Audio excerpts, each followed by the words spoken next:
On January 8, 2005, a man named Martin discovered a mysterious package in his mailbox. Confused, he brought it inside and opened it up. Inside the package was a single item, a videotape with no label or note to explain its contents. Curious to see what was on it, he put it in his camcorder and pressed play, and the footage he found on it was shocking to say the least. It contained a nearly hour-long video of a man describing the violent things he was about to do, how he was going to lure his victims, and the makeshift devices he was going to use. I'm not trained in torture methods, which is what I'm gonna have to make do. I got my drill here. The reason why it's got this padding on it is just to try to silence it a bit, because I'm in an apartment.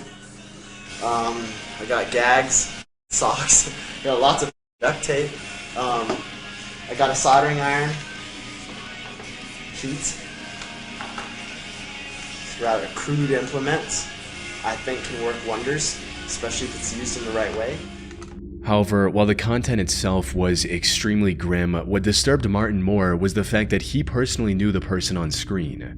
This wasn't the manifesto of a serial killer planning to take innocent lives. Instead, it was the final message of Martin's close friend, Ricky Rodriguez, a man who was tormented by a cult from the moment he was born. He eventually managed to escape the cult and was now planning to take revenge on the people who did unspeakable things to him for all those years. He recorded this hour-long video and mailed it to his few friends and family so they would find it and have all the answers about what he was about to do and why. I'm making this video, well, for many reasons, I guess. I suppose the main reason is that I want there to be some record of the way I feel, my ideas, just who I was, really. Ricky's story began 30 years earlier on January 25, 1975, when he was born as the first child of Karen Alva Zerby.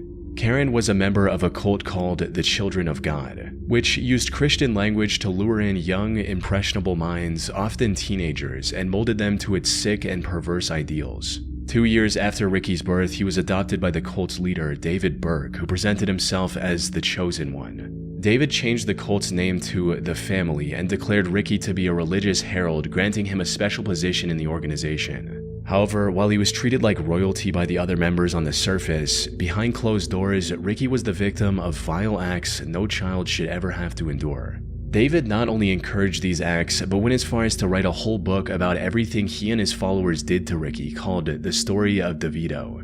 This abuse continued for many years, but as Ricky got older, he became aware of David's lies and manipulation. Then, in 1999, he finally managed to escape the cult with his girlfriend Alexia Manuel by faking a visit to the cult's compound in Mexico and fleeing to the US instead. Reintegration into society after 24 years in an isolated cult was anything but simple, but Ricky somehow managed to pull through and secure a job as an electrician. He also married Alexia and later moved to Tucson, Arizona due to his work. Unfortunately, no matter how hard he tried to move forward, the nightmare he escaped continued to haunt him. David had passed away in 1994, and the cult was now under the supervision of Karen Zerby, Ricky's mother. And while the cult had managed to escape legal repercussions by mainly operating overseas, Ricky knew that there were still countless children suffering the same fate as him. So, in January of 2005, he decided enough was enough and took matters into his own hands. Which brings us back to the video he recorded and then mailed to a handful of close friends and his wife.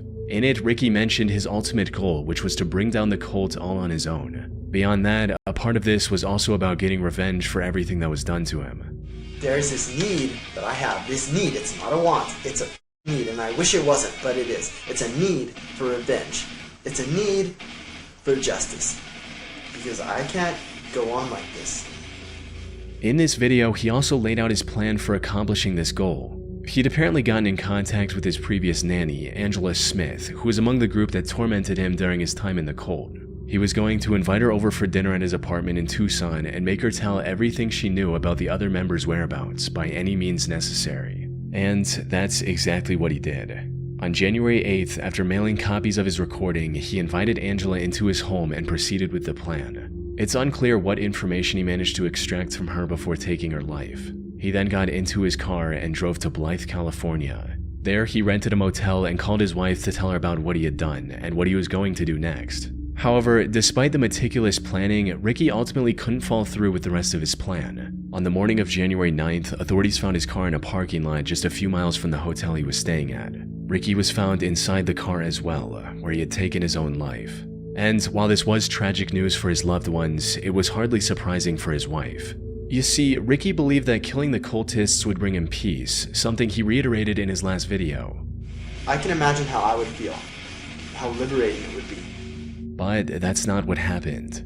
During his call with his wife, he confessed that despite his anger and resentment, killing Angela was the hardest thing he had ever done. Taking revenge didn't bring the comfort he was looking for. He couldn't bring himself to take any more lives and decided to end it all that night, leaving his friends and family with this hour-long video to remember him by. As for the family cult, it remains active to this day under the leadership of his mother.